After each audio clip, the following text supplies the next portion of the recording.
What are you doing? Okay, we're in a bit of a dark back corner up in Darlinghurst, and you might just be able to see that we've got the delightful Megan Washington, who has stepped onto the dark side and has become a mentor on a reality TV show, The Voice. What we were saying is that, you know, The Voice is the reality TV show of the year. How have you found being a mentor on a show like this? Well, for me, I mean, being on the show was something that I researched really heavily, and I guess the reason why I felt, you know, so compelled to be a part of it was because that this is the first show, in my opinion, or even, well, especially in this country, where it's not people's first attempt at something. You know, if you think about Top Model or any sort of chefing program, or, you know, music shows in the past, it's always been people's first attempt at modeling and their first attempt at chefing. But with The Voice, I mean, if we believe that equation, that success is preparation meeting opportunity, then you know, these people are really prepared. And I also think that it's, you know, the first show where it is actually a talent show first and foremost, and it's about like A, sourcing, and B, celebrating great Australian talent. And I don't feel like that's been as faithfully represented in other shows.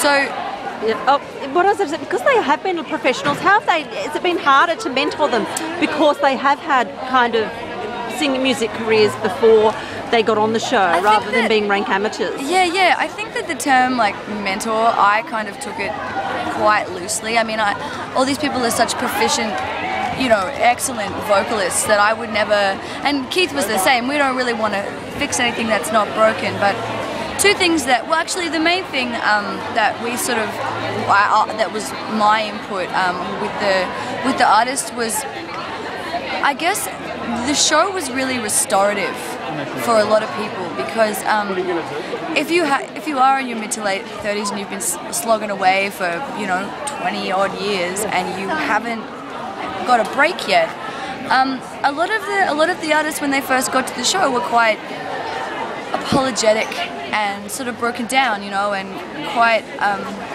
energetically, I guess, downhearted about their careers. And even though they were on the show, they hadn't really been heard in a really long time.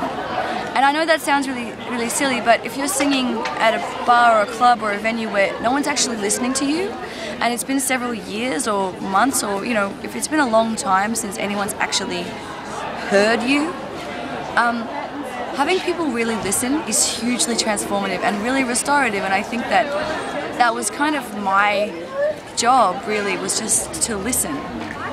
So I mean, there's been some sort of criticisms levelled at these reality TV talent shows.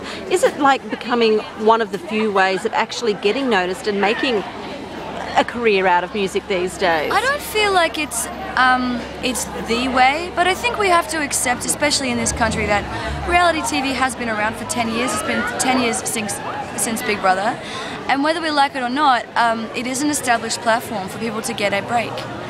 And if we establish that as a valid platform that we just can't deny, then the onus is really on the network producers and the show producers and the people who endorse the show to promote and sustain shows where it is actually faithful to that objective.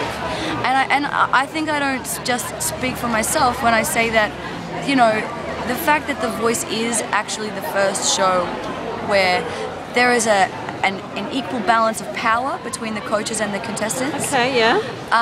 And that the coaches are actually people that could, I guess, take their own advice, so to speak. You know, if someone, if a radio DJ told me I couldn't sing, I would say, well, you sing it. And, you know, these four musicians that are the coaches on the show have had huge success as singers, and that's what it's about. And lastly, is there a lot of competition between the coaches and the mentors to have the winner on their team? I don't know. I mean, I didn't really work with any of the mentors or any of the other coaches. It was basically just Keith and I in a room with our 12 artists, trying to bring the best out of them and talk to them about the psychology of being on a show like this as well.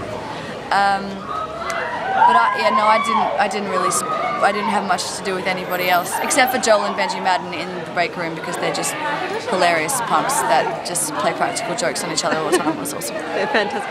Thank you very much, Megan. I'm really looking forward to seeing you. I think you're first. Are you on the show for the first time tonight, or is it tomorrow? Tonight. We'll look forward to seeing you on the show tonight. Thank you very much.